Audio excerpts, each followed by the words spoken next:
One of the many perks of living at the Delaware beaches is enjoying the beautiful state parks.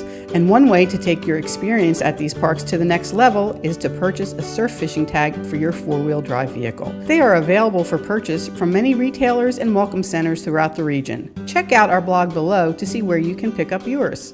Equipping your vehicle with a surf tag grants you access to any Delaware state park and allows you to drive right onto the beach to enjoy fishing right off the shore.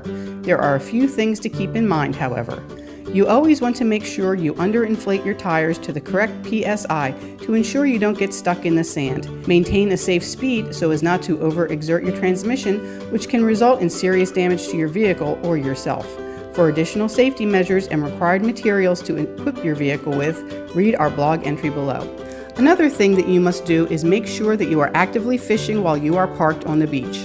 This is an important rule that is enforced so as not to clog the beach with vehicles that are merely there for a close parking spot. The most important thing to do is have fun, so grab your bait and friends and head down to one of our fantastic state parks. Read our blog entry below for more information on surf fishing and how to make the most of your experience. Fish on!